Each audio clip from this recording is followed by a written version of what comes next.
friends, the 2025 year is now nearly in the rear view, and what a year it has been. I have gone down new and bizarre rabbit holes and had conversations with survivors, activists, and authors while lifting the veil on the doings of those with the most to hide: narcissists, sadists, conmen, and creeps. It's all been done in the quest of one thing: the truth. But while I have been unearthing bones, I have been mindful of what I have been disturbing, because I never want to re-victimize or traumatize a person who has fought tooth and nail to regain their life, which can be quite challenging because the topics that I focus on are some of the worst affronts to basic human dignity that one can imagine, and I inform myself primarily by talking to people with firsthand knowledge and experience. I am not a doctor or a psychologist or a social worker. I'm not even a true journalist by trade, so that has made me equal parts cautious and eager, which in the end I think has led me to the conversations that I've had. Today's interview is certainly no different. Patricia is a retired social worker with nearly 30 years of experience in adult social care. She has been actively involved in supporting adult survivors of childhood abuse via public speaking, organized activism, and providing one-on-one support to individual survivors, which is something that she is able to do as a lived experience trainer, advisor, and campaigner. I read her book because it didn't stop when it ended, Learning to Live Lighter with Trauma, a memoir, which has been recently re-released with beautiful color photography over the end of the summer. And by the time I got to the final page, I knew that Patricia was someone that I needed to talk to. And seriously, this book is so beautiful. Let me show you one of my favorite photos from it, which will become more meaningful to you if you end up reading the book. In therapy, oftentimes something that therapists and counselors will recommend to people whenever they are dealing with a difficult emotion or trigger is to try to mentally find a happy place. And while Patricia was going through part of her healing journey, her therapist gave her a picture of a beautiful garden with a path and a bench and told her that this was a happy place where they could meet.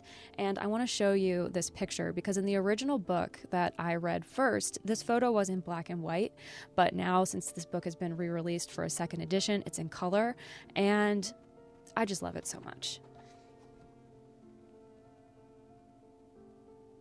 Our conversation today is about her personal healing journey and recovery after a childhood of abuse and neglect, but it's also more broadly about mental health, trauma, and our society's enablement of dysfunction, the true cost, both economic and personal, of abuse, and ultimately the light at the end of the tunnel of it all. I can't think of a better person to engage in such a trauma-informed discussion with, and I think it is the perfect way to round out the year. Make sure you check out the episode description because I've linked where you can purchase a copy of Patricia's incredible book, as well as where you can access some good information about survivor-led organizations and resources. With that said, let's begin.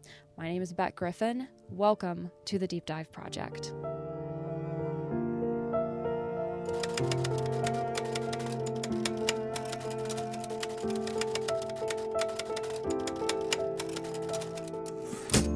Rambled enough. Why don't we just go ahead and jump right in and have you introduce yourself to my audience since they're meeting you for the first time, and just kind of give a brief summary of your book and why you chose to tell it in the way that you did. Yeah, so thank you first for having me, Becky. It's just wonderful to have a platform for conversations like this because they're few and far between, and so thank you. So my pen name, my full name is Patricia M Wennell, and I'm a retired social worker. I had 27 years in adult social care, a profession that I was interested in from a very young age, but didn't embark on until after I'd had children and gone through a divorce. So I had a social work career, 11 years in senior management, 3 or 4 years in middle management. The rest of the time was frontline, working with all the different various conditions that adults and older people might have. And then during my period of time in social work, I embarked on therapy, and the book that I've written, because it didn't stop when it ended, that book is the story of the process of therapy that I went through. And I finished writing it in 2021. It was published in 2022. My therapy ended with Hillary, the person that I talk about in the book, in 2016. But because I journaled every therapy session in great detail and explored my feelings and thoughts about those sessions in great detail, each after each therapy session, the information for the book is so recorded in such detail in my journal that when I wanted to write the story about therapy and how it had helped me and the process that I went through, it was in honor of the little girl that I was. It was in honor of myself as the woman I was becoming through therapy. And it was also in honor of the two women, Hilary, who was my therapist, and Maggie Shadell, who was the person that developed the service that I received therapy from. And I felt that all four of those females needed to be honoured, which was a great experience to do and a very fulfilling to complete. So the wonderful thing that I love about it is that the details are in real time, even though they're written later on, because everything was dated and still is in my journal. My journal is 600 pages thick, and this book isn't talking about everything, just the most significant things of the process of therapy. And the book is centered around the poems. So in order to, I was going to publish a book of 70 odd poems or 80 odd poems, but actually what I decided to do was put the poetry in context. And before I knew it, I had 90,000 words. So it became quite a different piece of work than it was going to be. But that's the beauty and the creativity of writing.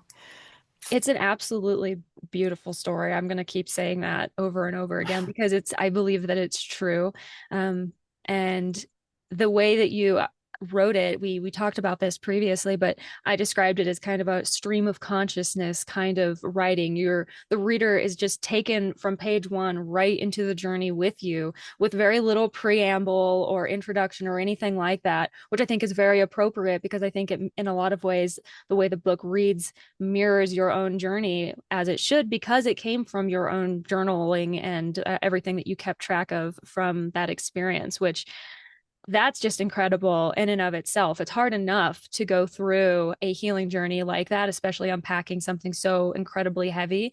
But to be able to actually write about it at the same time is actually quite admirable, I think. It's something that I've never been able to do when I've been going through something difficult and I've been in therapy. I use therapy as where I dump everything and leave it. And then I try to go back into my life with the good stuff that I take with me. And I don't like reflecting on what happened even in the session in the written word like that. It's very hard for me, but you did that in such a beautiful way, and it really stands as a testament to, I think, your strength and resilience as a person. Yeah, I think I needed more than the session of therapy to manage the emotions that Mm, I was feeling. And it felt like I was feeling them for the very first time in my life. Having had a reasonable childhood until I was about six, um, that, the term in the UK is good enough parenting. And I think that both my parents would have been classed until I was six as good enough parents. mm-hmm, But then my mum's mental health deteriorated. And when that occurred, everything changed. She was the mainstay of the family. Our dad worked very long hours. Mum was home with us. She worked, but in between school, she worked, but she was around. And life became very different. And instead of me having the sense of self being experiencing fun, knowing what laughter and love felt like, I began to close down emotionally because of what was happening to me. The mum that I knew loved me had started to behave in a way towards me that told me that I was bad. And eventually she was telling me I was bad. And so I gradually, and then she became violent and cruel, mm-hmm. with her physically and verbally cruel and very violent, and that left a lot of scars, and it left me completely frozen. if I expressed anything other than laughter, I was threatened. Mm. And so emotions weren't safe. Tears, if I cried at all after my mum had attacked me, she'd tell me she'd give me something to cry for. So tears weren't allowed either. And what was really interesting, it's not in this book, but it's in later therapy sessions with another therapist when I said to her about bedwetting and wetting myself during the day. And she said to me, well, you had to cry somehow. And it was a really interesting, I couldn't cry tears, but I was wetting myself. So I was letting go of pain and showing it in another way. And it just really struck me. I'd never considered that. That's Um, profound. I never have either. Because that's a yeah. relatively common occurrence, and that's like one of the indicators amongst others that a child is being abused is sudden onset of bedwetting when that didn't Mm. was not like a thing in the past. I've read that in numerous articles and in the rabbit holes that I've been down. That's something that I've encountered. And so the idea, and we know that it's very difficult. It can be very difficult for children to express themselves and to alert a parent or guardian if something unsafe is happening for all different kinds of reasons, right? There's socio-cultural things that come into play with that as well. And so the idea that like it's like the body just like crying out for help, releasing in any way that it can is very, very profound. It really is. Yeah. And so there was an outlet there. But Mm. other than that, I think the term for it's parentified. I looked after my mum. Mm-hmm. I did everything I could to make sure that things would be so organized around her and everything would be just as she liked it so that she wouldn't lose it. And that was a survival mechanism. Uh, and so I also learned to read her and also learned to read others. So, hypervigilance was there. I was reading my mum's tone of voice, Mm-hmm. body language, eyebrow, anything, movement of her head, um, anything at all that would indicate to me that she was about to lose it.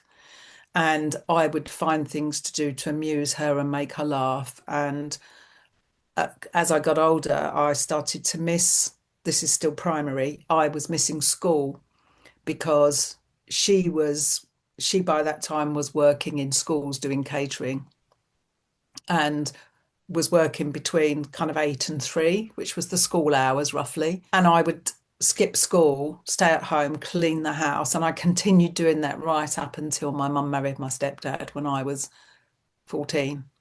I continued skipping school and looking after the house and making everything as perfect for her as I could.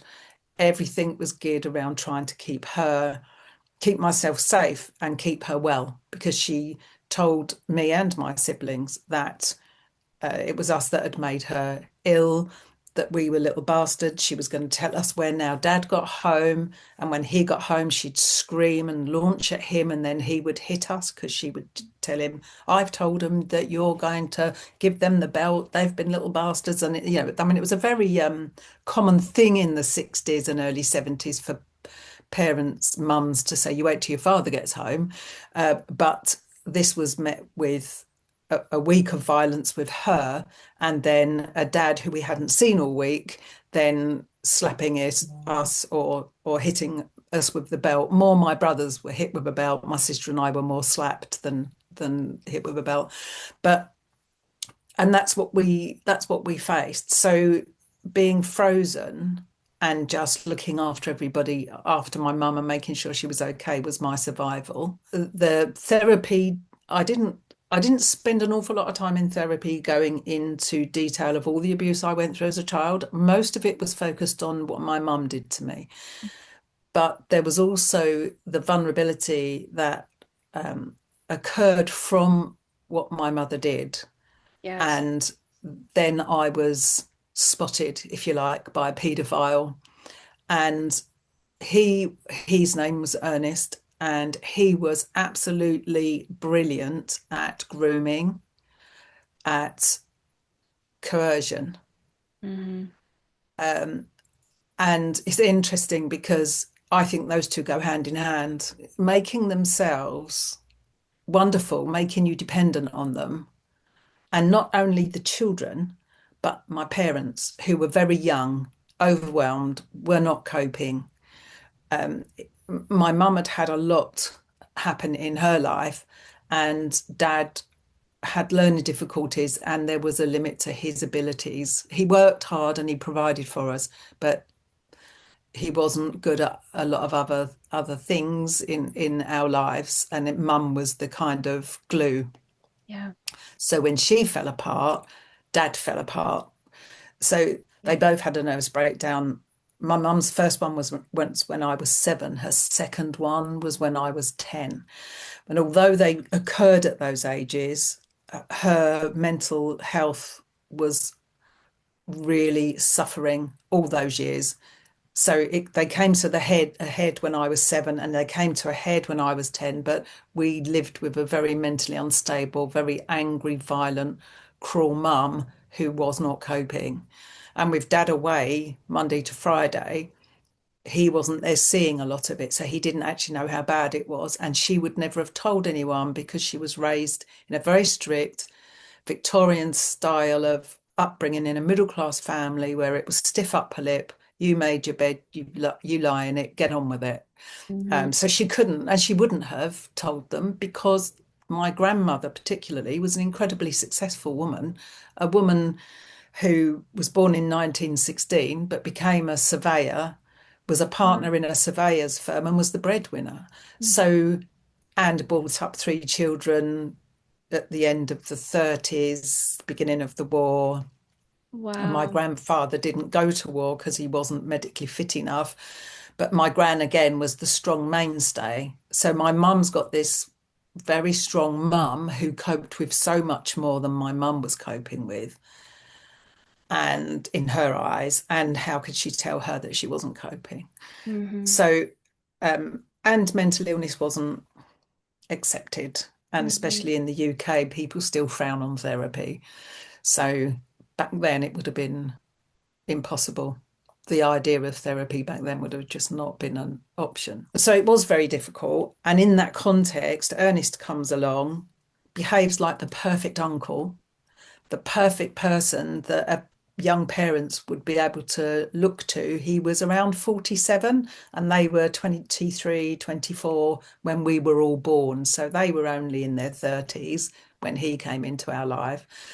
And he would take us off and do things, teach us to swim, take us fishing, 2 of us. The other 2 of us didn't want to go and 2 of us did. And so there was 2 of us were taken off our parents' hands and, in their view, given a great time by Ernest, who spent a lot of time not only grooming us as children, but grooming our parents to win their trust. And then, of course, was able to spend time with us Hmm. and eventually sexually abused us both. For a couple of years, we suffered that. So that was from about the age of 9 till he died when I was 11. Wow. And that was every weekend. Every weekend that he could have us, he would have us, and school holidays. Whenever he was able to not be at work, we were then vulnerable to him. Mm.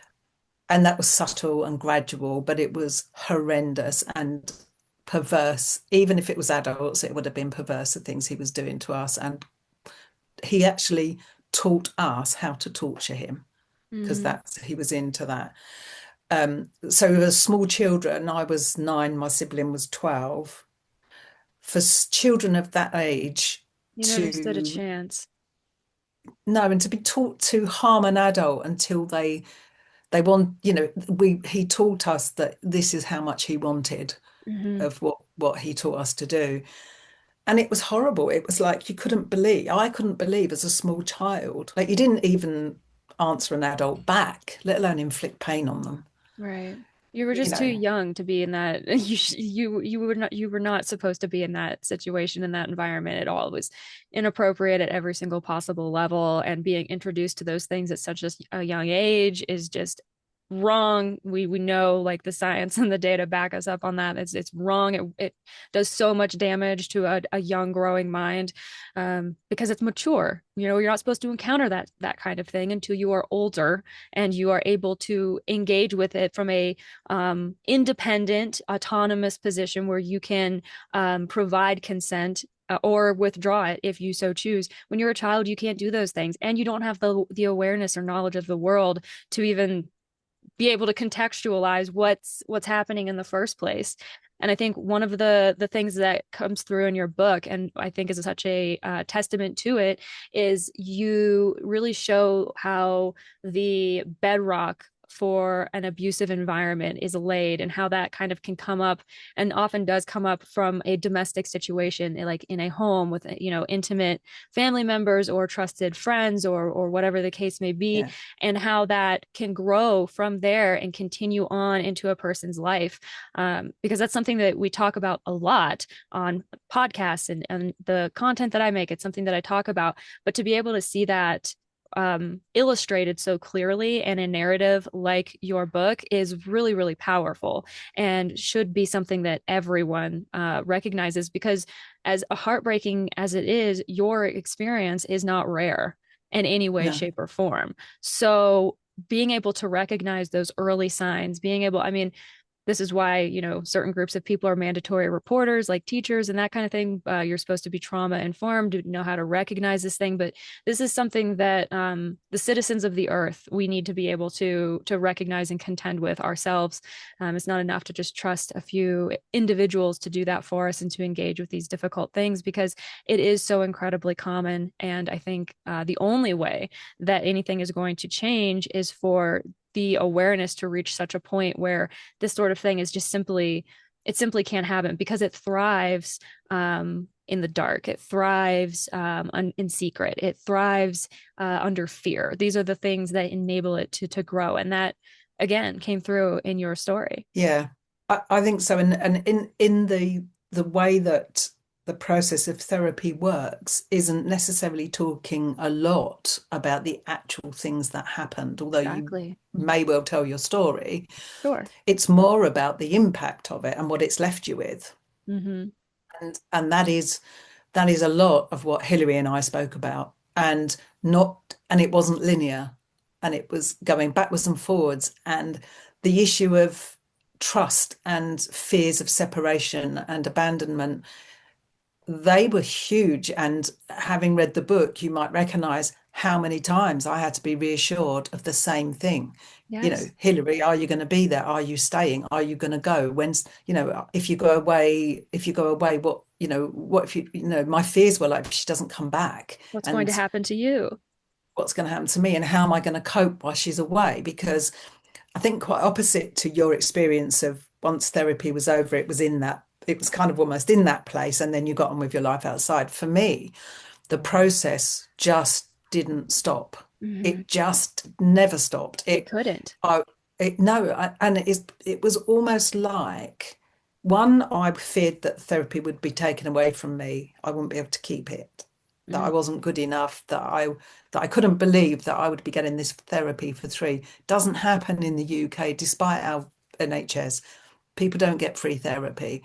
They Mm-hmm. might get a few sessions through the GP, the doctor, but mostly anything over sort of 6 to 10 weeks you have to pay for. And long-term therapy is not available apart from in this service that I went to. And I could not believe that I was going to keep getting this service.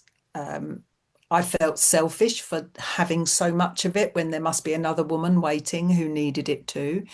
I couldn't believe that Hillary could care so much about me, and I was suspicious as to why. And and I didn't verbalize those things, but I acted them out in my anxiety about her going away. Mm-hmm. And you know, and she said to me, you know, and I'll be back the same old Hillary, you know, and she used to say that kind of thing to me, because of that level of damage and the impact on my adult life. I mean, it continues now, but I live lighter with the trauma I'm living with. I don't live heavily with it. And all the years before therapy, all I knew was that I was very different from other people. in how I perceived them to respond to things and how they seemed to be able to feel and laugh and cry and express themselves.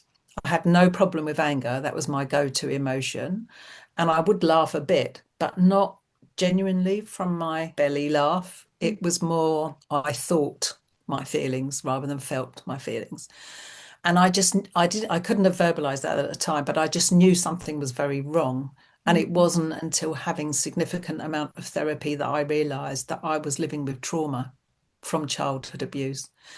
And the I think actually it's the National Scientific Council on the Developing Child at Harvard. They talk about toxic stress and they talk about the intense, prolonged activation of stress responses in the absence of a protective relationship. Um, and it can cause damage in the developing brain of the child. Well, I would never have known.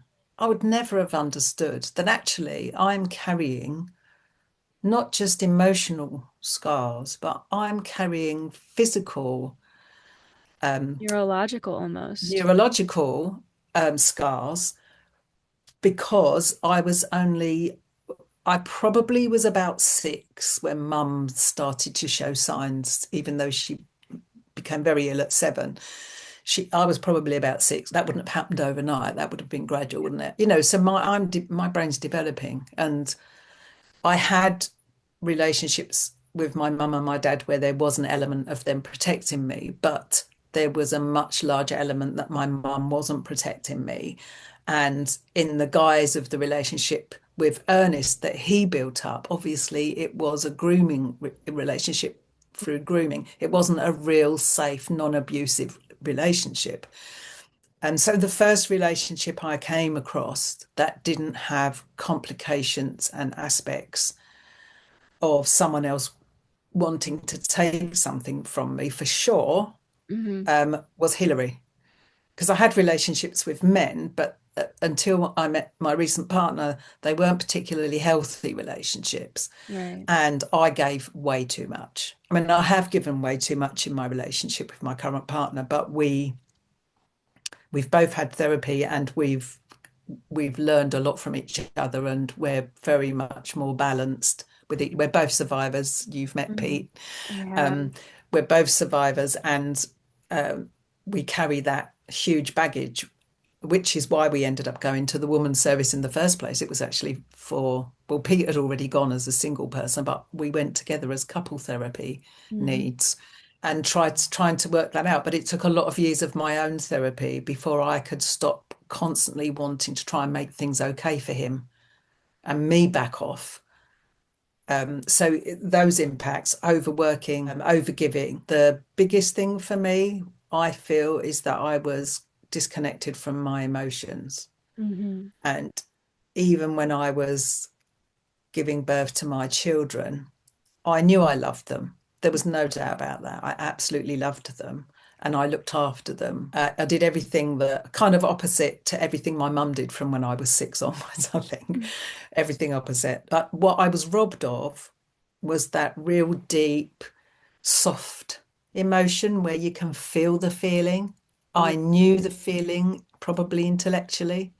I didn't know it emotionally. I knew it wasn't normal because I saw other mums the way they were. They were like gooey with their babies, and I'd think, you know, that's not me. But actually, I'm like that with the grandchildren. I'm like that with my grand canines. Um, and I'm like it with my girls now. But Mm-hmm. I didn't know how to be that way. I didn't know how to feel in that way. So they were robbed of a very connected, emotional mum, and I was robbed of being connected and emotional in that way and reading them emotionally. It was like a screen.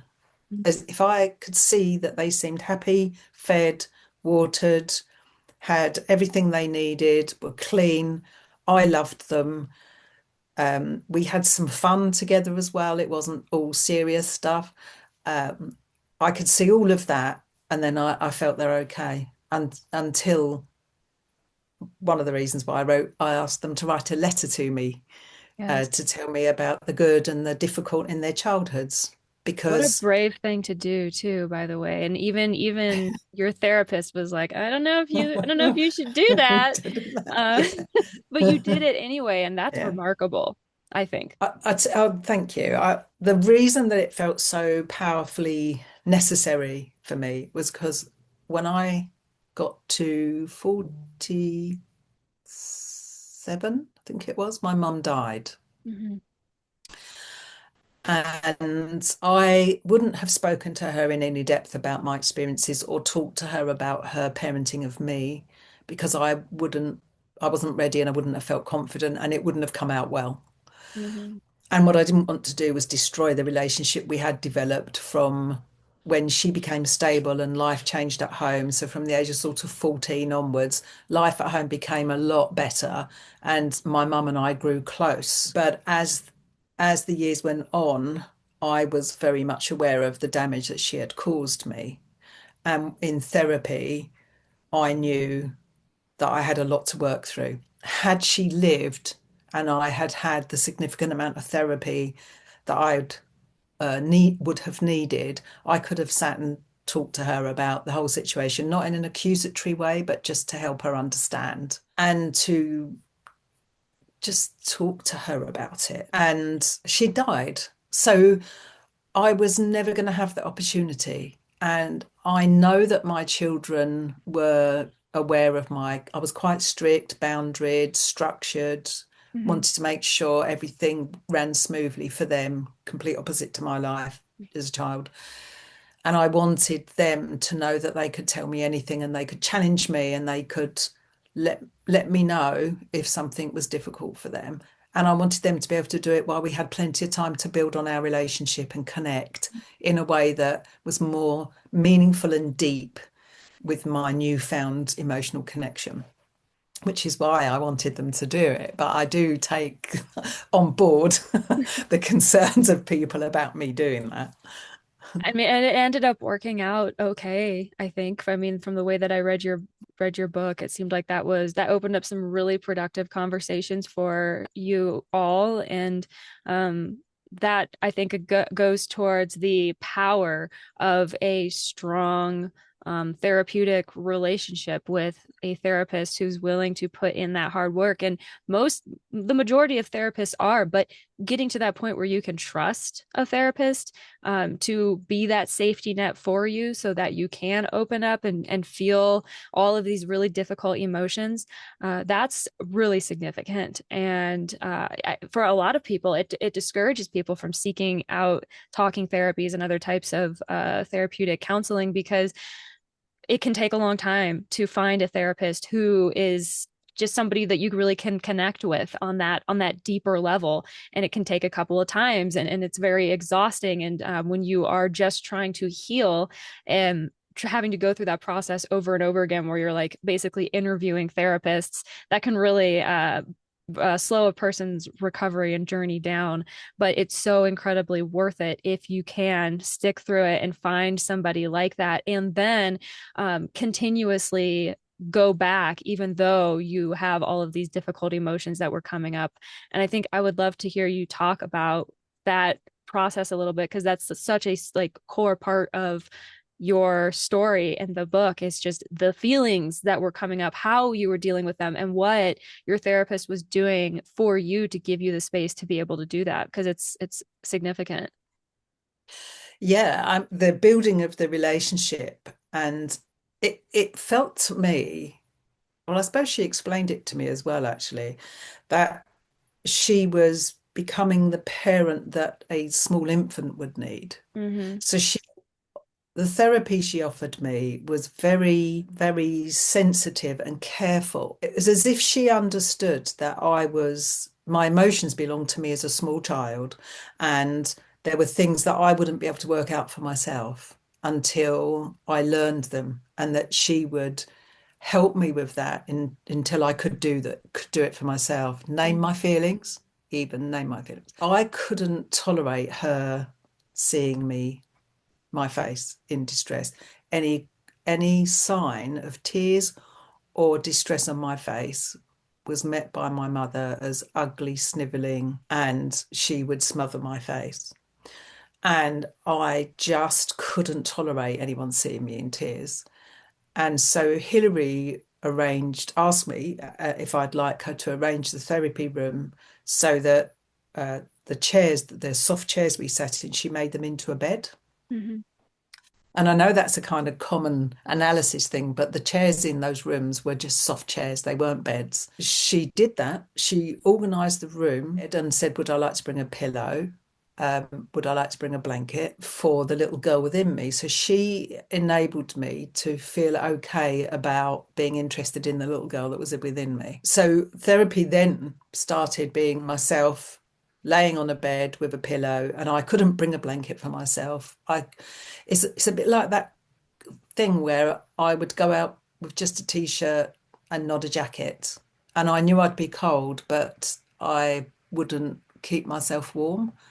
It was that lack of ability to nurture and meet my own needs in any real way. A bit like a kid will go out without a jacket Yeah. and the parents are saying, you're cold. That's what I was like. It was very much that in therapy, I was going back to the child Mm. that I was to be nurtured in a safe relationship with a safe kind of parent figure, if you like. And so I had the bed. As she then bought me a blanket. She said, would you like me to bring a blanket for you from home? So she then bought me a blanket. And then eventually I found that I did want to buy myself a blanket. And I took ages going to shops in my local town to find the right one. And I Hmm. did eventually find the right one. And I still have it now and I still sleep with it now. And so then I could provide myself with a blanket and pillow. And that enabled me to feel really safe and comfortable. And that was the kind of beginning of me opening up. The very first time she put that bed together and gave me a blanket and I had a pillow, I was sitting up and she said about me not feeling safe enough to cry. And I said, I just can't. She said, why don't you try and lay down and see if you can cry that way? And the minute my head hit the pillow, the tears streamed. And I stayed in this rigid position on my back, not moving, with this cover right up here and my head encased in this beautiful pillow at the back, and cried. Didn't sob, but I did cry. Tears started to fall. And one of the other fears I had was that I would wet myself in that room. So that's interesting, isn't it? Yeah. With what was said later on, I was really fearful. I would and talk to Hilary about that as well. And I said, I'm afraid I'll wet myself. And she said, so what do you think would happen if you did? And I said, well, it would be horrible. And, I would just be so embarrassed. And she said, well, we would just find you something else to wear and clean you up and call your husband and ask him to come and pick you up. And I went, oh, so like she's not going to threaten to kill me, strangle me, or put a wet sheet in my face, which is illogical because as an adult in your 40s that a therapist is not going to do that to you. But But that just goes to you're so in touch with that like vulnerable place at that point. You're wide open, basically. You've yeah, like your chest is wide open, so very yeah, vulnerable. yeah. I'm child in that room with her. Um, and so she said to me, you could just bring a spare change of clothes with you just in case. Mhm. And it was like, oh, yeah. So then the anxiety and the fear of wetting myself in therapy sessions just dissolved because I had clothes and she wouldn't mind it, she would be fine. And the other one was vomiting, being sick. I was convinced I was going to be sick and she just used to put a bucket beside me. She said, we can clear that up. It was like there was no reason for me not to express, which was really powerful. But the other thing she did was she extended my sessions. She doubled my face-to-face session. She gave me a telephone session each week on top of that, and text contacts and email contacts in between. And when she went on holiday, she offered me something of hers to hold as she brought some stones in, and I chose a stone of hers to hold. And she also sent me a postcard while she was away and arranged for me to contact her while she was on holiday. So she couldn't have done more. She could not have possibly have done more to help me feel safe and prove to me that I was being held in mind and that she cared and that she wasn't going to leave me and that I was safe with her. So one of the most special things that I feel happened, that because I couldn't reach the little girl within me, all I could see was an iceberg and I couldn't get beyond the iceberg to get below to reach the little girl. And that's the sketch I drew of the little girl in the corner. When I was communicating with the little girl that I was with my left hand, and I'm right-handed, Mm-hmm. and I was typing on my journal and just expressing my feelings in this kind of unconscious streaming way, and picked up a pencil in my left hand and sketched that picture. And I can't draw as good as that as the other bits of drawing that I've done will testify. So the little girl within me, and that was her, and there she was in that corner, and I just couldn't reach her. And we didn't focus on, getting the shovel and trying to dig for her. We didn't necessarily talk about that and keep scratching that scab. Right. Hillary, we would talk about related things. Mhm. And then one day when I think I was driving, I had this vision of opening this like an oyster shell, looked like an oyster shell. So it's got like almost like an iceberg crust on it, but Mhm. dark, not white. And inside was this beautiful satin and was this small child. And she was absolutely beautiful. And I looked at her and it was like, that's me. And my sign is a pearl. um, and I just looked at this, and I'm describing it to you in detail, but it was seconds. Mhm. And then it went, and I couldn't get it back. I was desperate to see that child again and feel those feelings of love again, and I couldn't. And I spoke to Hilary and I told her what had happened. And she said she feels safe enough to show herself to you. She'll show herself to you again. Mhm. And it was like, oh, okay, but I never saw her again visually like that in my mind's eye, if that's what it was. But that visual sight of her in that way, of that little me, I felt in my heart. Mhm. So I didn't need to see her visually anymore because I could feel her now. And that was really powerful. And that was about feeling absolutely, totally safe. And that's where a lot of the poetry came from. Me saying, what do you need, little girl? I'm here for you, little girl. But they were words and I wasn't reaching her. And it was absolute agony not to be able to feel her It was the until emotion. then. Yeah. Yeah. I think maybe part of the reason, this is pure speculation on my part, but I think maybe part of the reason why you were able to journal so successfully, one, as you say, this was happening. This was your life. You were, it was very much like all encompassing. So you needed to be able to do that. But also, kind of like we were talking about the bedwetting being like this outburst of emotion, the only way it can escape. The journaling, I think for you was also, it was your voice coming out because you couldn't get it past here yet. So you were getting it out in this way, and that facilitated this reconnection with your inner child. And your relationship with Hillary and how it developed over consecutive years, and how very slowly, piece by piece, there were kind of these little bricks that were added to your new home that you were building for yourself, that you and Hillary helped pick out together, that would help you and make the difference for you. And I think it's really important to underscore how vital that is for people who really, really need that therapy and that access to the counseling and the hard work, and people like Hillary, because I feel like in our society, there's a big disconnect from the people who want the help and the people who are like Hillary. And it's not a lack of any of those people. The bridge is lost, or we don't have one yet to really connect those people in that meaningful way. And luckily you had the woman service, which helped you and was such an incredible resource to you. But even within that, it had its limits and everything. That's something that we've talked about, and that's also, around the world, that's a problem. People don't have access to things like the women's service. And I think if it would be important, I think it'd be good if you could talk about those real barriers to accessing that care, and the impact that can have on a person who's a survivor and a victim trying to heal. Because I think that's really profound, and it cannot be stressed enough that this is an issue that we need to deal with. Yeah.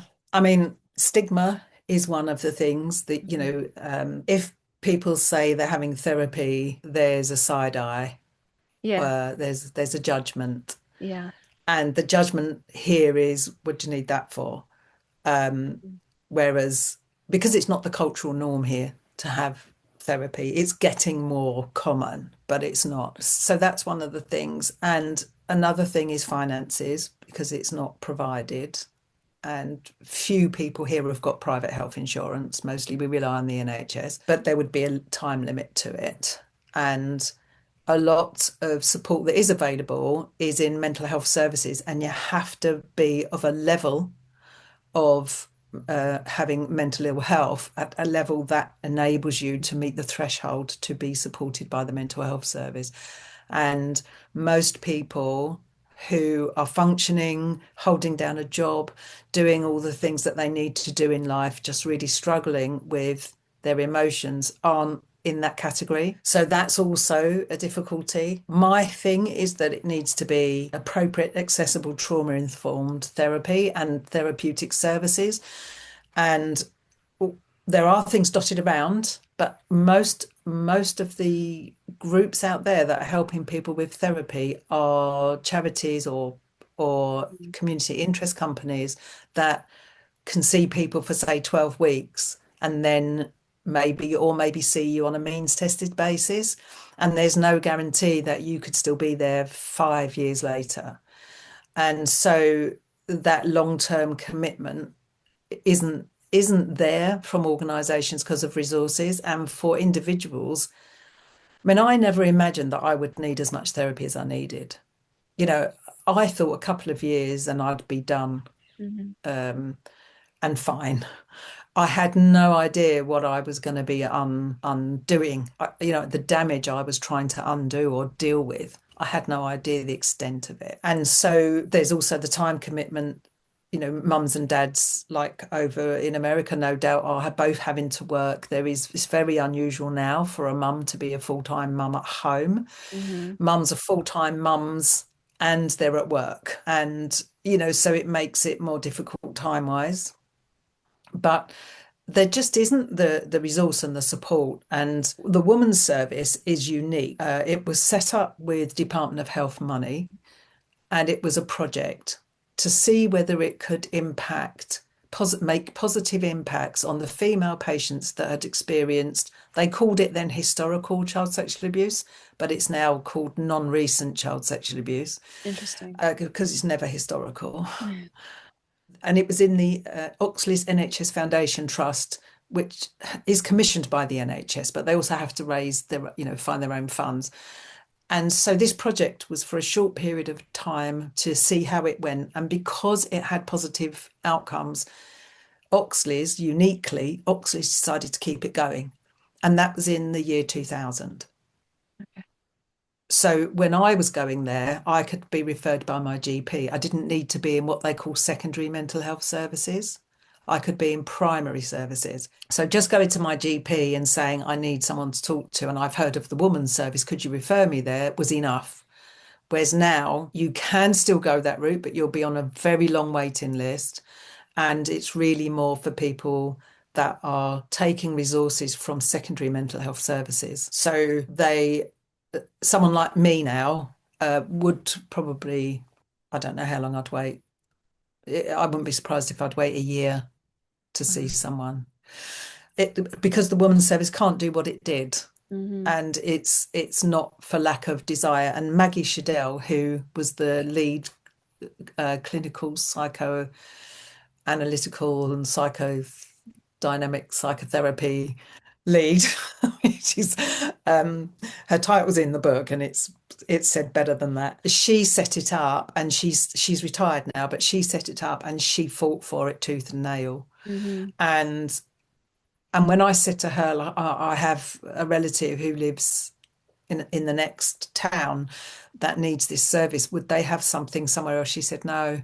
And I've done some research and I can't find anything anywhere that Wow. is like this. And I don't know how long it will last for either, Beck, to be honest, because resources are tight, but mental health services are extremely underfunded.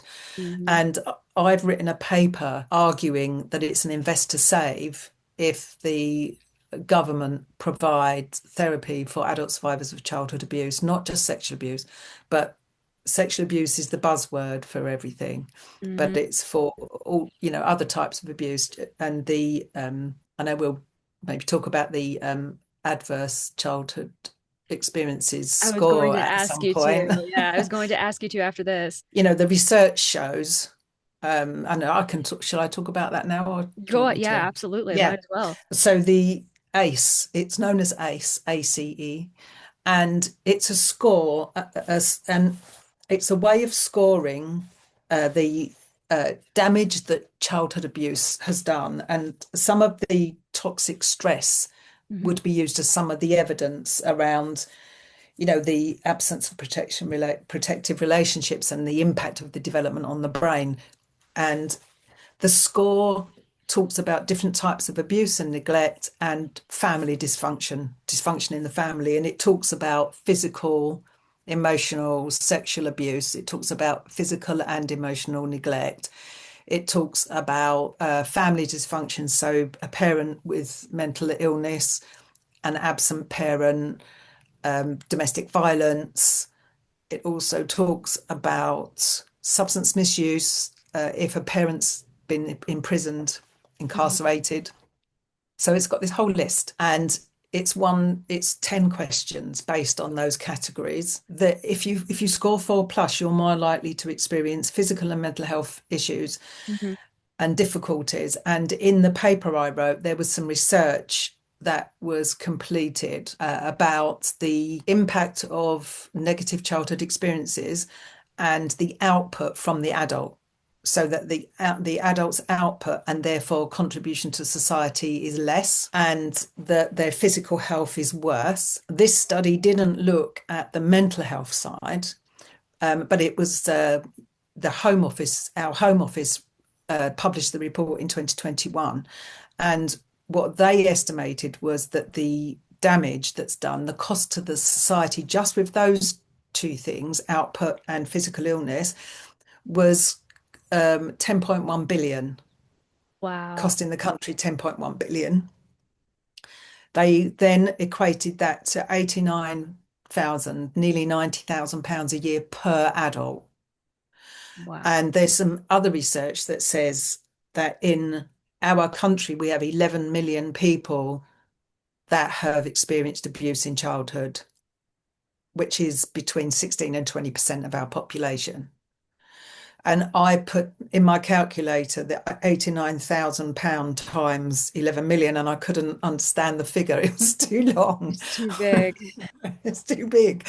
Um, but obviously it's enormous. And just by changing that, like I was able to stay at work, okay?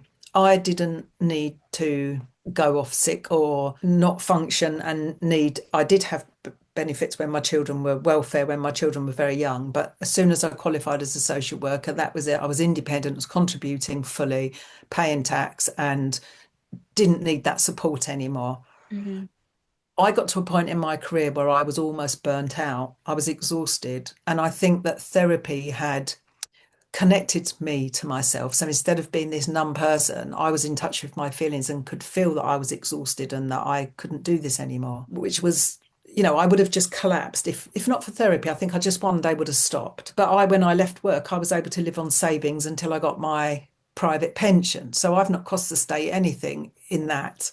Hmm. But had I not had therapy in my 40s, I think I would have ended up collapsing and not understanding why, and had one of these nervous breakdown, had a complete mental breakdown that I feared my whole life having, because I feared repeating my mum's Yeah. experiences. I feared following that path so Hmm. much.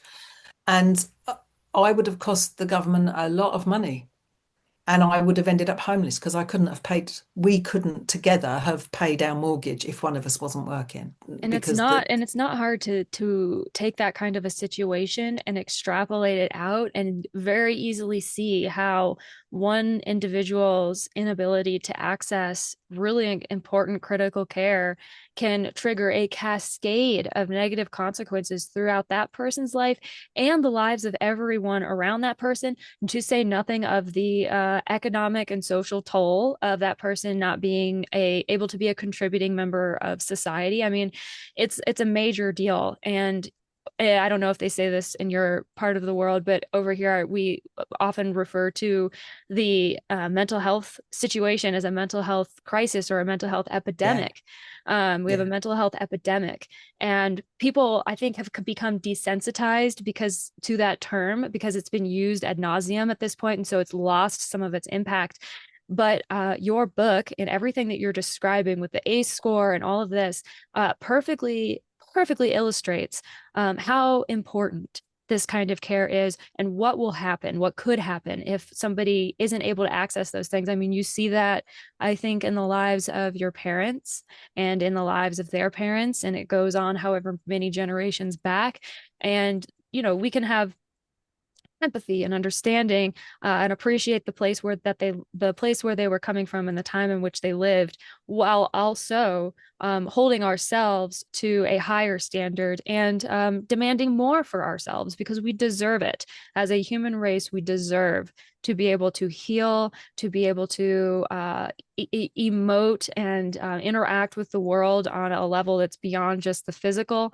Even if you're not a religious person, there that kind of emotional, spiritual element, if you will, is very, very important in how we like form societies and connect with each other. And I spend a lot of time thinking about trauma and what it does, not just to an individual or a family unit, but what it does to a society, to a region of the world, to a country.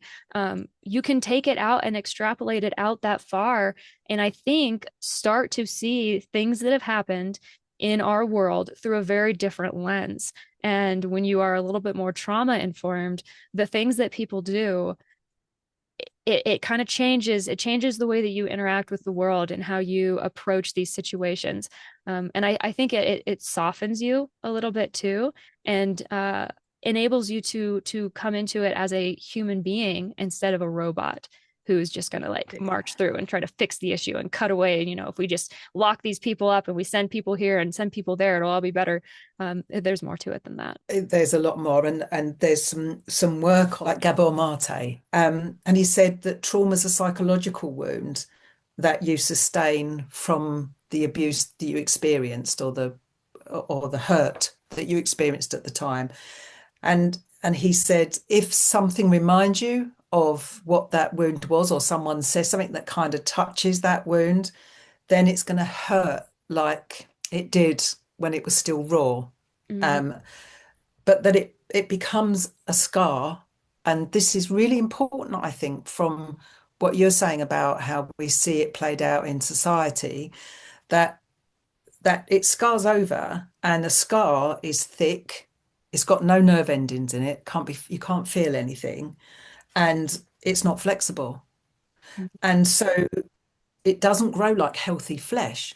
So unless somebody really understands that the way they feel isn't normal or isn't how others feel, and just believe that how they feel is right, my kind of sense of that is, well, then maybe they can't feel, they're inflexible, they can't develop healthily, and they may well then hurt others. Because, that saying that in the survivor community, we balk really severely when people say hurt people, hurt people. Yeah, it's tired. Under- we understand why it's said, but something around 11% of people that have been sexually abused, maybe even under 11%, may go on to sexually abuse. Mm-hmm.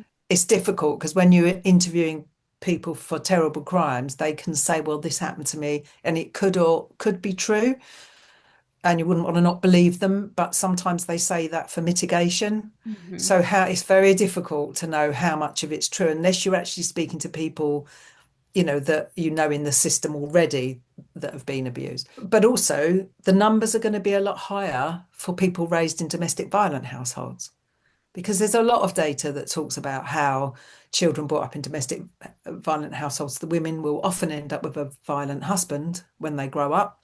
Yeah. and one or a son, and sometimes a daughter, but more often a son will become violent towards the women in his life. So there will be a higher proportion of people, and I don't really know why that is, and it would be great to read some research. I'd like to educate myself more on that. It would be great to have some research about that. But sometimes unintentional, like I wasn't intentionally emotionally cut off when I was raising my children. Hmm. And I can't really believe that my mum was intentionally wanted to be violent and cruel. I think she was out of control. I don't know if she could have controlled it. I like to think she should have tried harder to control it or walk away. Hmm. Um, but in the family home, her behaviour was the way it was, violent and cruel. None of us, four children, have mirrored that behaviour in our lives as adults, but there are others that we know have. And even if they've not had any of those adverse experiences on the score in childhood, what it hasn't got on that list is, have they been indoctrinated with a belief of white superiority, religious Misogyny. indoctrination, misogyny, anything oppression, Hmm. that others are inferior, any of those things. Have they been indoctrinated with that? Because if they had, to me, that's also abusive. Hmm. And they may not, because it's been in their culture and their belief system, and they might have like-minded people around them in that family setting, it's a norm. It becomes their norm. So does that enable people to go out there and show such cruelty and believe in their own entitlement and superiority at the expense of others? I don't have the answer, but it kind of, you know, Stands to reason. why? Seems, yeah, yeah. It definitely opens up a very troubling line of inquiry that I think is frustrating because we don't have all of the answers for a lot of these things. And I don't know if that is a lack of data and research, and someday we can overcome that, or if it is something about our human psyche and how we interact with the world. I don't know. Obviously, there's culturally speaking, it's a diverse world with many different cultures. And in certain cultures, certain types of behaviors are normalized, or kind of just accepted, particularly when you're talking about raising children and how children are treated and everything. Different cultures have very different perspectives on how children are supposed to be treated. But I think that, and maybe this is going to come across as culturally insensitive, but if that's the case, then so be it. I'm not intending to be. But sometimes cultures have beliefs and perspectives and ideas that are just bad, and they just need to be, they should not have a place in our society. And that doesn't mean that that culture is not valid or that a person should not feel connected to it in some way, but there are parts of it that, maybe need to be cut out, maybe need to be removed. And I think that applies to cultures, and I think it also applies to family units and the children of abusive parents or abused parents. Like how we move into the world and how we change things. I hope that by doing all of that, we will find some answers and find some solutions and figure some things out. Because, again, like we're saying, why? It's hard to understand. It's hard to understand all of the reasons why, even if you've spent a lifetime talking to people who have firsthand knowledge and have spent a lot of time researching it. I mean, it is interesting because there's also subjects that a lot of people in the survivor community struggle with, and that's the work with perpetrators. Yeah.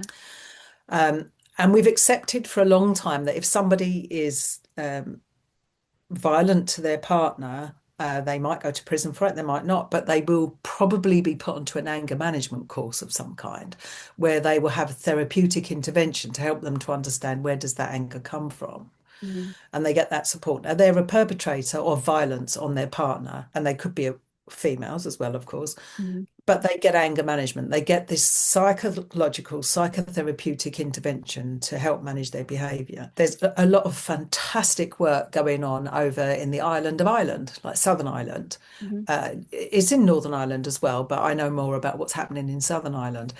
And they are working with young people who, there's this conversation of sibling on sibling abuse, or what's the word, exploring or curiosity or stuff like that.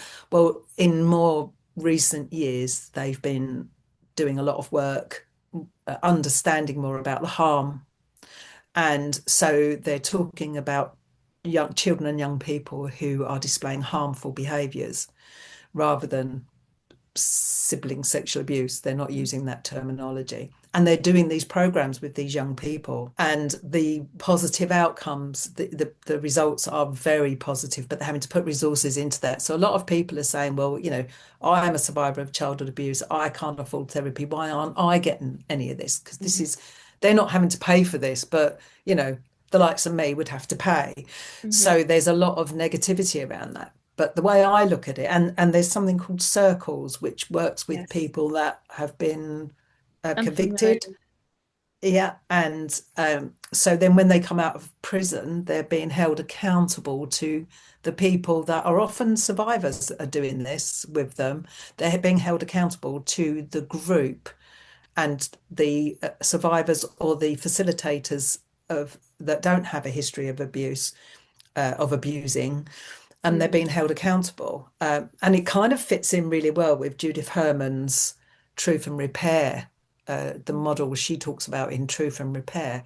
And it's that thing around if we can work through behaviours and put resources into negative or harmful behaviours, whether they're physical, sexual, or whatever they are, narcissistic or whatever they are, Mm-hmm. then that could help. The average paedophile doesn't just abuse one child. Right.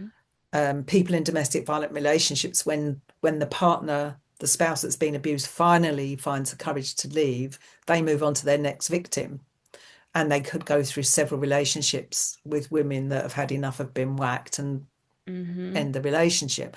So that's, and if one woman doesn't speak up through a court system and get that person convicted so they've got a record, the next person that meets them, there'll be no record on that person. So, it's just a vicious circle. It is. And so I'm a great believer in providing that kind of support and intervention to everybody. Mm-hmm. When you've got people who believe they're right and don't think they're doing anything wrong, there are some paedophiles like that. They believe that they're minor attracted or Yeah, something like minor that. It's this attracted people. awful Yes. Yeah. terminology that's coming out now, and it's like, well, you can be as minor attracted as you like, but they're not old enough to consent, so just Mm-hmm. go Mm-hmm. and get some help with that. I don't, whatever they want to call it, it's wrong on every level, but there are people like them that actually believe that that is a normal thing, and it's to do with our culture that we've put in these laws, that Mm-hmm. in nature it would be different. And I think that with any movement, with any positive movement, whether it's destigmatizing mental health care or women's rights or LGBTQ plus rights or whatever the case may be, with any kind of a positive movement, you're always going to end up with these sort of extreme factions, one way or the other, that take whatever the idea central is, which in this case we're talking about. Resources to help people who have these attractions, right? Pedophiles, we're talking about dealing with these people in our society in a more holistic way. These minor attracted people, right? I think they're an example of this sort of good intention kind of warped and gone bad. Centrally, there is something there about, and a lot of people get really upset about this, but um, changing the way that we treat people who commit really terrible crimes. There's a topic of conversation in there along with this whole trauma piece that I think is really, really important.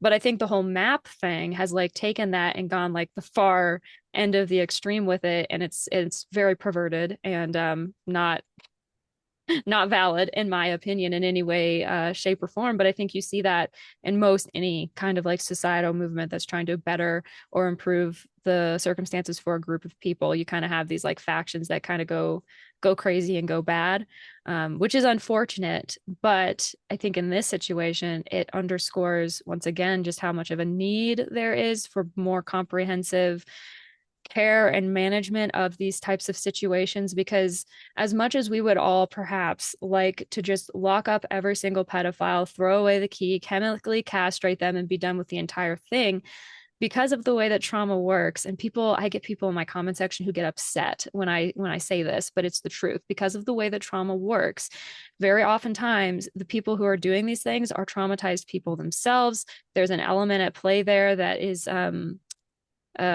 incredibly painful.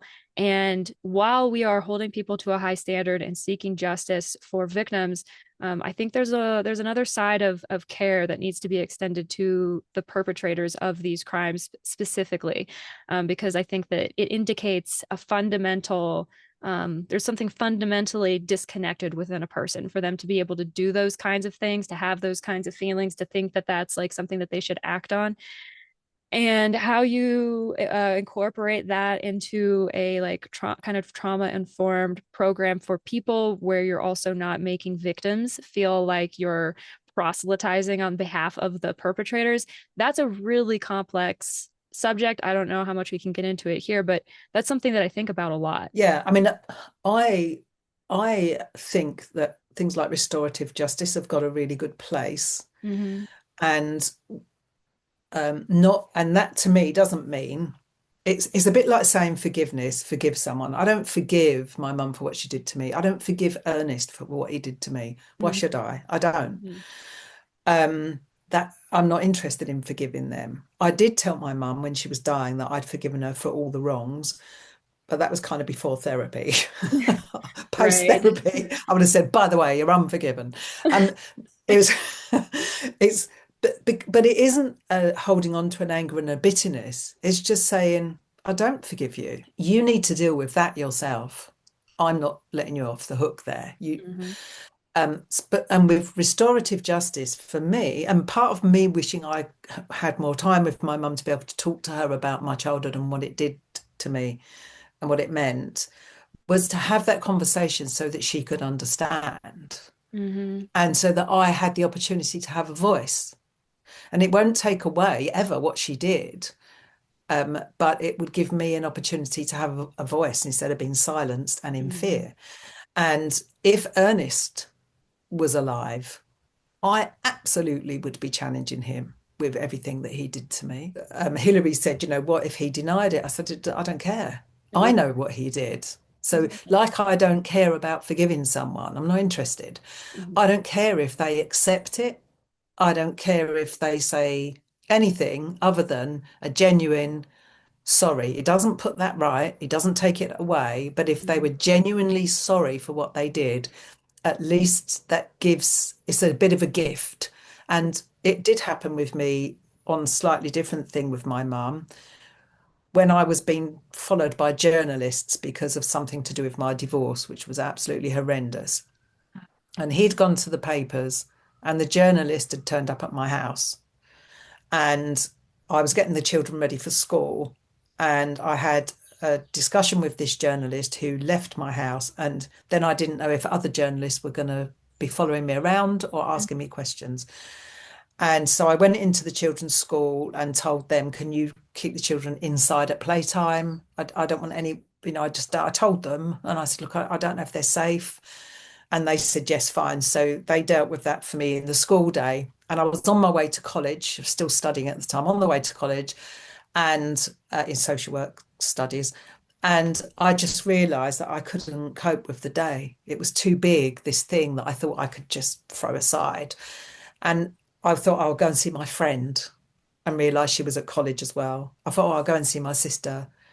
She was at college as well. The only place I had to go was my mum's, and I knew my mum would be in. And so I knocked on her door, and when she saw me, she was like, what are you doing here? You're meant to be at college. And she saw my face and she said, come in. And I went in, sat down. She made me a cup of tea. She asked me what it was about, and I told her what it was about. And she stood and held me and said, I am so sorry I wasn't there for you when you were a child. Um, She said, um, I don't remember all the things that happened, and I don't remember much about your time as a child, but I know I wasn't a good mum, and I'm sorry. Now, she said that to me back when I was late 20s. In my age was late 20s. And that made a big difference. So when I say I'd tell her you're unforgiven, I was also a Christian at the time when I forgave her. But I wouldn't, I knew that she was sorry for the pain, even if she didn't remember the pain. And even if she did remember the pain, she couldn't bring herself to think about it. And Yeah. I knew she was sorry and she held me and said that. Now, I wouldn't want Ernest to hold me or come anywhere near me Right. from that point of view, but I would want the opportunity to say to him, right, this is what I remember. This is what you exposed me to and did to me as a child. What have you got to say about it? And just the being able to tell them how I felt, what that did, and then not if they weren't willing to say sorry, and sorry would be good, but if they weren't, that's fine. I just leave it there Hmm. because I've learned in therapy that that's where I want to, that's where it belongs. Hmm. And I don't have to see him to give it to him because I've done that mentally with Hillary, but I would like to still. So the kind of sense of, and I know real restorative justice is them coming back to you and acknowledging they're wrong, but there's a lot of power for me in that sense of being able to tell someone who wronged me what Hmm. I feel like, and people do it with their victim statements in courts, don't they? Yeah. And find it really helpful. Many Mhm. find it really helpful. I also feel that if we don't address the people that are causing the harm, then we're leaving other vulnerable people open to being harmed. Yeah. Um, and also, on the other end of the scale, is teaching our children about, people call it, there's some talk over here, I don't know if you've got it, there is red flag people and green flag people for Okay. children. And it explains, there's storybooks about them, Hmm. about red and green flag people. And so that if children feel at all, so the whole thing is around a feeling in your tummy when you're around someone, if something doesn't feel right, that's, Teaching you're picking children to something pay up. So maybe attention. they're a red flag person. Hmm. Yeah, maybe they're a red flag person. And also about when children are reaching an age, and it can be very young, where they can wipe themselves after the toilet, where they don't need any assistance from an adult or a carer, a parent, is around teaching them as young as they can be to provide their own self-care in that way, but also talking to children about their bodies being theirs and it belongs to them, and that nobody has got the right to touch them, especially not in particular places, not even mummy and daddy. And that's what my children have taught their children, Hmm. not even mummy and daddy. Hmm. Like, so it's, there are extremes. One of my daughters said they're now talking about asking your baby if you can change their nappy Uh, when they're small and too young to understand. And I'm like, maybe. You're you, covered you in can, poop. You need to be cleaned up. I'm not going to really ask about that. It's a service for us all. I say, yeah, we have to do it. But I get the sentiment. Like if you are saying that to your child when they're pre-verbal and they're too small that you're normalizing the fact that Mhm. they have the right to say, you don't, no, I don't want you to touch me. I don't feel comfortable, or I don't like that feeling. It can be a yucky feeling, or it can be a cold feeling, or whatever it is, whatever's age appropriate. And one of my children's a director of safeguarding in social work, and she's Wow. done an awful lot of work with children with harmful behaviour as well as victims of Hmm. abuse. And she's also working now with known perpetrators. Wow. Um, so she's very well versed, and she's puts a lot of effort into that with her little girl who's nearly 3, because because we need, and I agree with her. I didn't know to do that with my children, Mm. but um, we do need to ensure in a safe and appropriate way that we educate our children about their bodies and their right not to be touched, Yeah. and about safe adults. And if they want to call that a green flag and a red flag, or a green adult, whatever, I don't care. They can call it what they like, but as long as the child understands what that means, And it's good if we have systems in place where it's known culturally that that is, that's what that means, whatever we adopt, Hmm. so that children know, and particularly in the UK, because we don't have mandatory reporting. Really? We don't have, yeah, we Like don't. teachers, They're in, teachers are not mandatory reporters? they're just starting to introduce something after the ICSA inquiry, the outcomes and recommendations from the National Inquiry into Historical Abuse into the institution. Yeah, that was institutions, and Mhm. it focused on institutions like churches, schools, children's homes, things Yeah. like that. It didn't focus on the family. It didn't Mhm. look at the family, but most abuse happens in the family. Yeah. So, but yes, they're just in. I don't even think it's properly through yet, but they are saying that they will agree for it to be implemented for professionals like teachers and nurses, people in Wow. a professional role.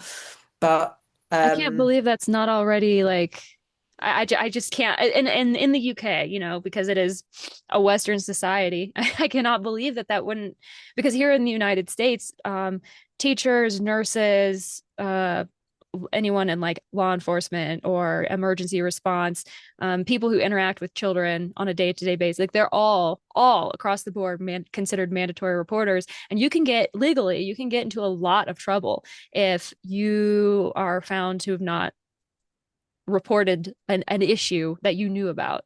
So it's interesting to me and that goes, I think, again, goes to show just how much disparity there is across even like in like the so-called advanced Western civilization, like from the UK to the United States, and I'm sure in Canada, very, very different. And even like the language that is used is different. yeah, I mean, there was 20 recommendations by the inquiry. It cost millions of pounds, and it was Mhm. over 7 years, and they're only just dealing with this one at the moment. Wow. And then they wanted to consult on it. And one of the problems with it is that not all survivor organisations agreed with the final recommendation as it was. Not so. Some survivor groups thought it should go further. Some thought it should just be different, and so there was disparity. But for the government to have had an inquiry that was led by Alexis Jay and had legal status of a judge,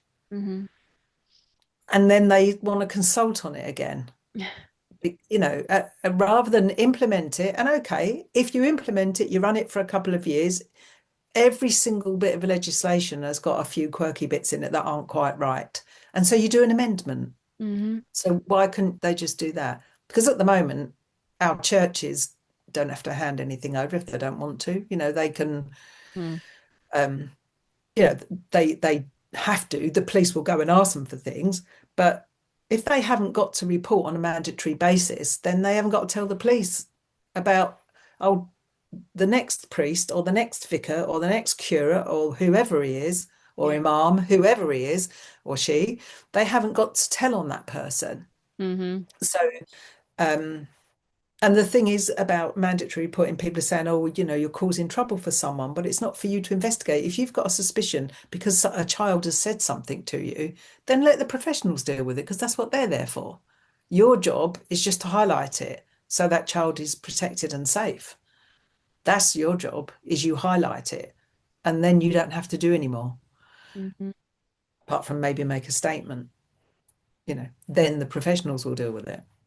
I think this all goes to show how this like the entire concept of protecting children or being trauma informed or all the things that we're talking about, providing resources for people, this is all so much still in its infancy, with like trying to get things coordinated and figured out. And it's all, I mean, it's the perfect time for anybody who cares about these things to get involved because there's such a need for more people to be talking about these issues and raising these points and putting pressures on leadership and government to make changes. It's really going to take like a whole societal push. Like I had said earlier, it's not going to be a couple of groups of people doing all the hard work for us. It's really going to take everybody working together, to make any kind of Mm. change and to move the needle. Yeah, and it's a hard slog. It because is. there's been organizations out there now for many years. I wasn't aware that the Women's Service had been around since now 25 years. Hmm. I wasn't aware of it until 2007. Yeah. The Tavistock and Portman has been working very hard since the late 70s, looking at psychological impacts within families and with children. you know, this isn't new. This has been going on for such a long time. And the reason that we are more united now is because of social media, and you can Mhm. see all the other organizations and the things that I post on social media in the survivor communities. I'm constantly saying, united we stand. I mean, we have these organizations, like you say, this isn't a new thing, right? This isn't a new challenge that people have been contending with. But I think social media, the dawn of the internet, the hyperconnectivity that we all kind of suffer through now, it can be a double-edged sword because we suffer through it, but then by the same token, it can be used to cut through so much stigma and ignorance and just like lack of connectivity and access to resources. And so I think that it's a valuable tool that can be used to do good and to connect victims, survivors with resources and with the people who want to help them. And I really do believe that that's really how things are going to change. It's going to be like a grassroots type of thing where more and more people decide that they are tired of the systems that seem to serve a few and disregard and neglect the many, and that we're going to start doing things for ourselves. And I think you see this happening on a micro scale across the board, just with the number of people who have turned to independent lines of work that's enabled via the internet. They don't have to go and work for necessarily somebody in an office in a cubicle. People are redefining what it means to be a human being living in the world, moving through the world, redefining the terms and conditions under which we are living. And I think that this part of our conversation, our whole conversation here today, it ties into that and is part of a much broader societal push. But it's a slog, like you said, and it's going to take time. And I don't know if I'll see substantial change in my generation. But I think that if we can just keep being the light, um, I think that things will be better for future generations. I do believe that we can make a difference and an impact, and consecutively we'll have a snowball effect over time. That's my hope. Yeah, I agree. And the thing that I was going to say is that the marches and all of the hate that seems to be around, all Yeah. it's doing is dividing us, as it's dividing humanity. It's separating us. And if you look at the masses of people that are in an oppressed group, or on a lower income and aren't part of the elite, there's many more of us than there are of the elite. They're a tiny percentage of the world, let alone the UK. Hmm. So if we were to come out in strength with love and kindness, and it doesn't have to be biblical at No. all. I used to practice Christianity. I don't anymore, but I am a strong believer in love and kindness, Mhm. and um loving your fellow human, and not believing that, well, I'm all right, so you need to just get on with your life. I've had to fight hard for everything I've got. I absolutely have. But it doesn't mean that I want somebody else to be suffering just because I had to work so hard for it. And other people have had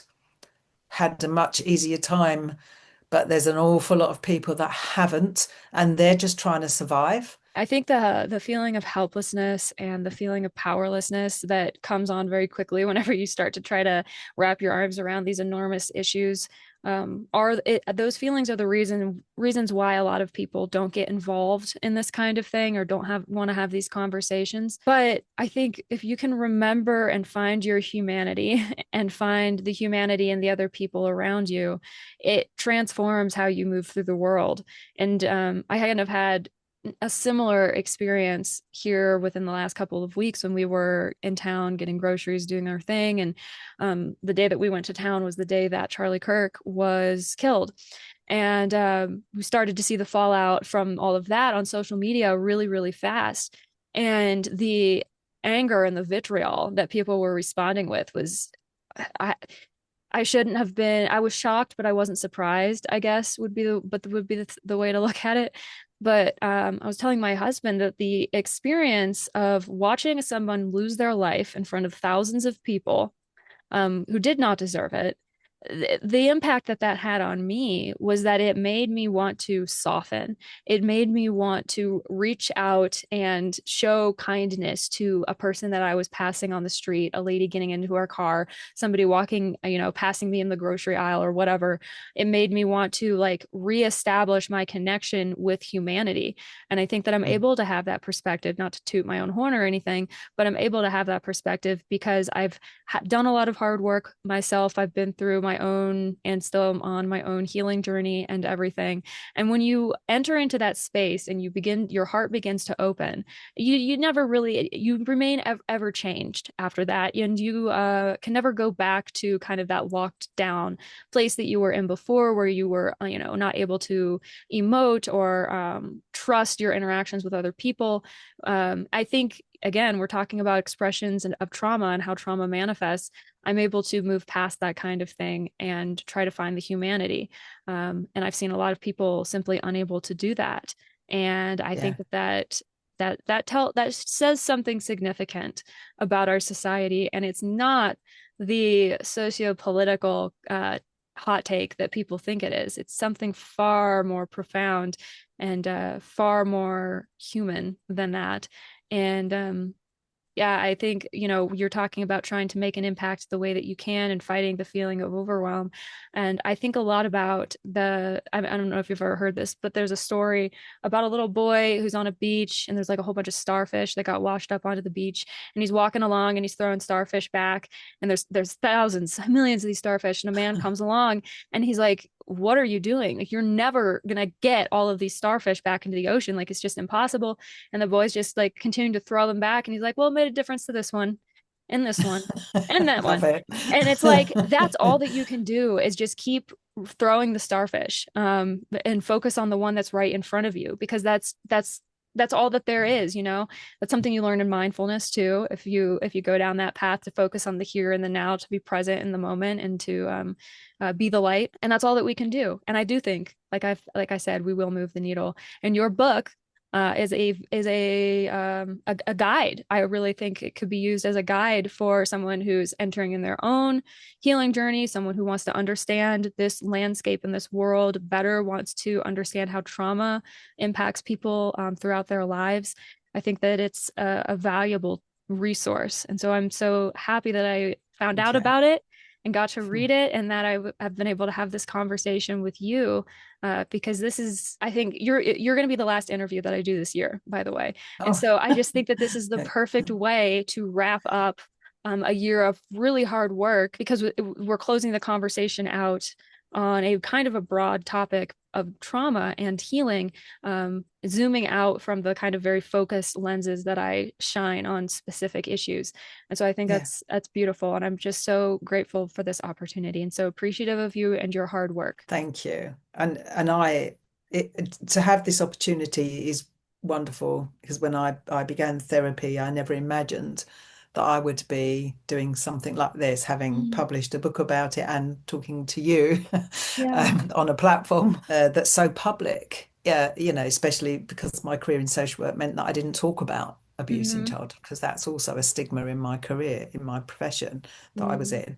Um, but yeah, it's been a real honor and privilege to be spending time with you today. So I thank you for that, and for the opportunity to talk about my book. And Hilary and Maggie, both of whom will always have this massive place in my heart because of, just what them being willing to step out and do something for someone has meant to me. I will be leaving your book link down below, which you recently re-released it with updated like imagery and everything. The initial release, the pictures were in black and white, and so you went through the effort of re-releasing it with color photos. And I don't have my copy yet, but I will leave that linked below for anyone who wants to purchase a copy. 10 out of 10 recommend.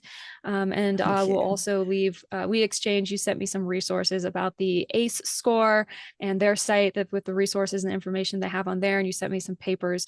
So I'll be leaving all of that linked in the description of this interview for anyone who's interested in learning more and diving into this a bit more. Do you want to talk about your next literary Next venture? book. Yes, yeah. Can we talk about the Yeah, fact you have another book in the yeah, works?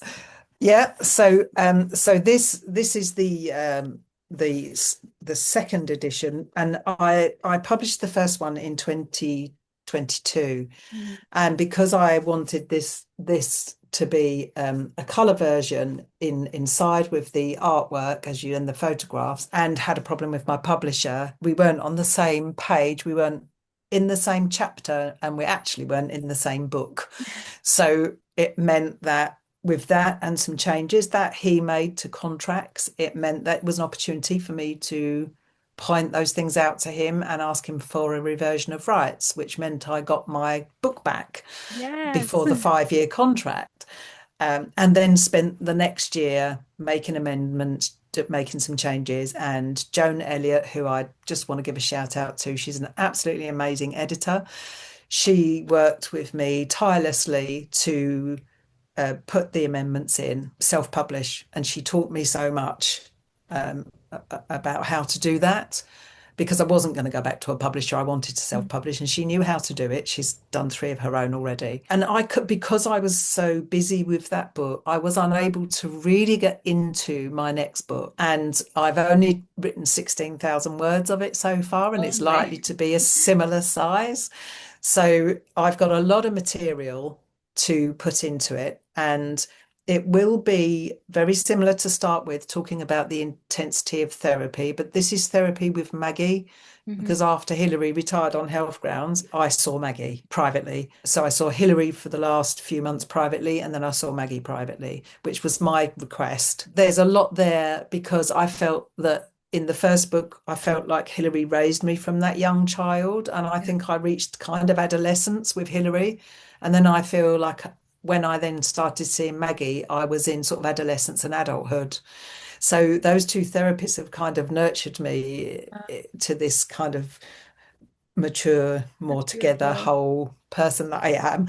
And the next book definitely starts off with the journal, because I used a journal then as well, but it was less intense. So it's not going to be that really heavy, intense journaling type Mm, of therapy. There is some poetry and there will be some art in it, but I'll also be talking about the experience of being a professional living with trauma mm, and not really having anywhere to take that pain, because they talk about professionals experiencing secondary trauma, yeah. you know, if they, and police particularly and Mhm. paramedics particularly, but professionals dealing with really heavy, difficult stuff can experience secondary trauma. Well, one thing that I have thought about a lot since retiring, actually, and having time to think, is around if you're living with trauma as a professional, dealing with things that are difficult on a daily basis, but you're living with your own trauma, how do you then cope with secondary trauma? Right.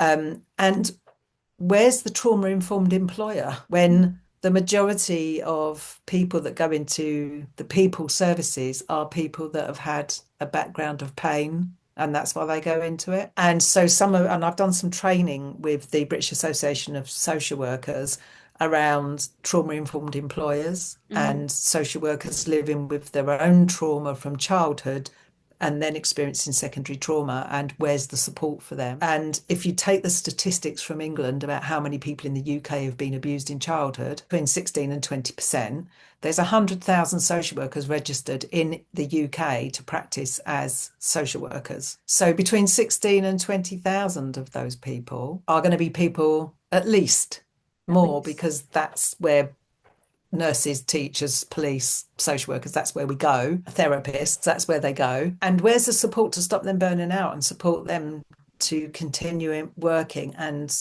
yeah, where is it? So there's all sorts of really kind of, the impact in adulthood, working through the impact in adulthood, coming to a place now where I kind of am able to get gobby and talk more about things in an informed and self-aware way that I feel incredibly passionate about.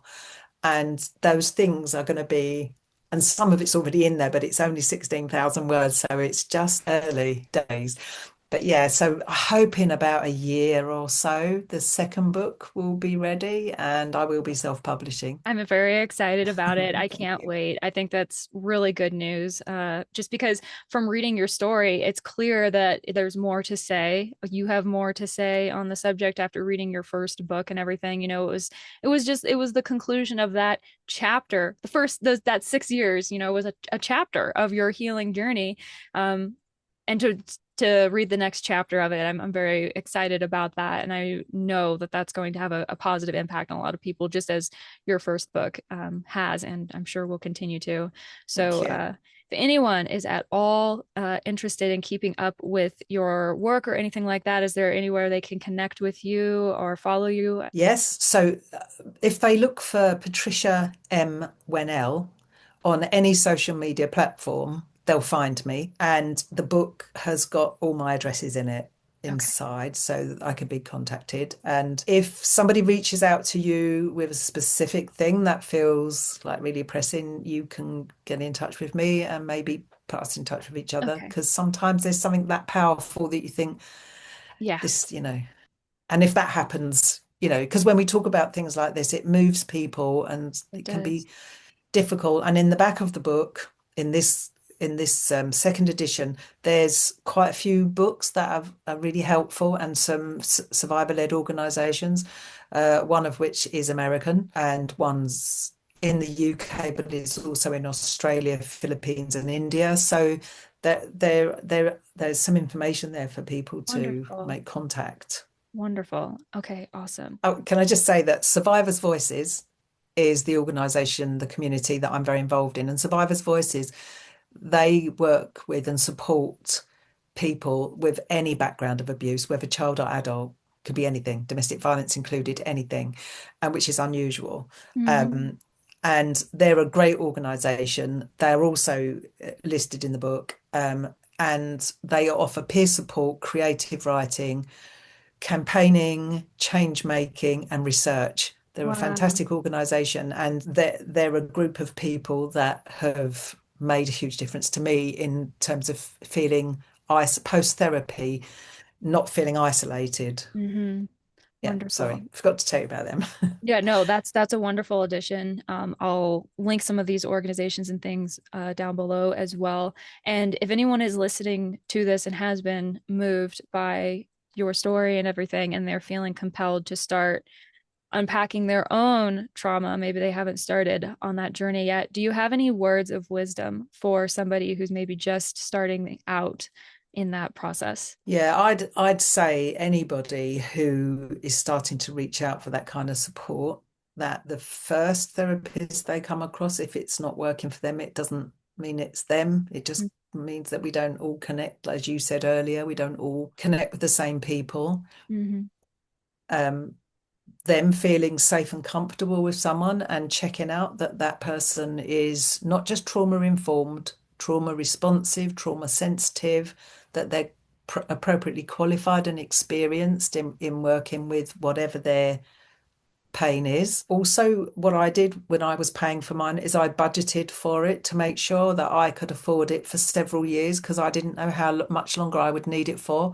And having had therapy over 6 years, I knew I could possibly need to continue. So finding a budget for it or thinking about how they can ensure that they're not going to end up having to stop it through financial reasons because that would be terrible, I think. And then carving out time for themselves so that before therapy and after therapy, and some time and space that's just for them. And if they're people that like to express themselves in painting, art, or the written word, could be gardening, it could be anything, doesn't matter what it is, anything that they really love to do that helps them to feel connected to themselves and good about themselves, that carve out some time every week, a bit like with the mindfulness stuff you were talking about, but make sure they've got that space for them. I didn't have my therapy until my children were adults because I just sensed, even though I didn't have a clue how much time I would spend in therapy, I kind of sensed that this was going to be big. Yeah. And I actually didn't have the opportunity to fully have therapy before that, but I wouldn't have done before. So I think if you have got a family and you're a really busy person, a mum or dad, or just are very busy, think about how you can carve that time out for yourself to give yourself that permission to just rest and be kind to you, because that is just so important. And as people start to feel a greater sense of self-worth and a greater sense of self-esteem and entitlement, I like to say, Mm-hmm. feel entitled, that space will probably, the desire to create that space will come naturally. But leading up to that, I think it can feel like I did feel selfish, felt like, oh, why is someone, why should I have all this help and support and this time for me when other people need me? It's like, no, you are the most important person. And therapy is hard work. It's a huge commitment, but I would do it all over again to get to where I am. Well, thank you so much for giving me a couple of hours of your time and for sharing your story and everything so candidly. This has been just an absolute privilege. So I am very appreciative. Thank you. It's a real privilege to be here. Thank you. If you enjoyed today's episode or found it informative or helpful in any way, please consider subscribing if you haven't already and sharing this video with someone that you know. Another huge thank you to Patricia for so generously sharing her time with me and for her hard work in the space of social work, child advocacy, and mental health care reform. I know that I am a better person for having had this conversation, and I hope that you feel the same way after having heard it. To read some more of Patricia's work and learn more about the resources that are being offered for adult survivors of childhood abuse, I've linked everything in the description of this episode. Obviously, this also includes a link where you can purchase her book because it didn't stop when it ended. Please consider picking up a copy online or from your bookseller of choice. Friends, it has been an absolutely stellar year. I am so pleased to be able to do this work, and the past year has been such a big year for the Deep Dive Project. Thank you to each and every person who showed up, subscribed, sent me messages, and supported my work. A very, very special thank you to my research consulting clients, the dozens of people who bought me coffees or sent me support here on YouTube or became paying subscribers of my Substack, Beck, Griffin, and the Deep Dive Project. I am just blown away by your generosity and by the trust that you have placed in my abilities, and I need you to know that I am not taking any of it lightly. 2025 was the Deep Dive Project's proving grounds, and I am very happy with the results. Let's make 2026 the year that puts all of the change and reform that we have discussed over the past year into practice. I think the future looks bright. Now, because of the heaviness of the topics that I focus on, I want to make sure and remind everyone listening that if you or someone that you know needs mental health support, I always link a variety of resources down in the description of every episode. Life is hard, but we do not need to go at it unequipped or alone. If you need help, please reach out. Also, remember that details to learn more about my work, connect with me on social media, and support my endeavors are all linked down below. If you like to read, consider checking out my Substack. I just mentioned it, Beck Griffin, and the Deep Dive Project, where I have been publishing shorter articles inspired by my work and research. Also, don't forget that in addition to YouTube, you can find the Deep Dive Project on Spotify, Apple Podcasts, Rumble, and basically anywhere podcasts live. If you listen there, please be sure to leave a rating or a review or a comment because it helps the Deep Dive Project reach more people. And if you feel like hanging around, go and check out some of the other playlists and content on the community tab over on my channel. Thank you for being here. I hope that you had a very, very Merry Christmas. I hope that you have a very Happy New Year. And remember, no lite te bastardes carborundorum. Don't let the bastards drag you down.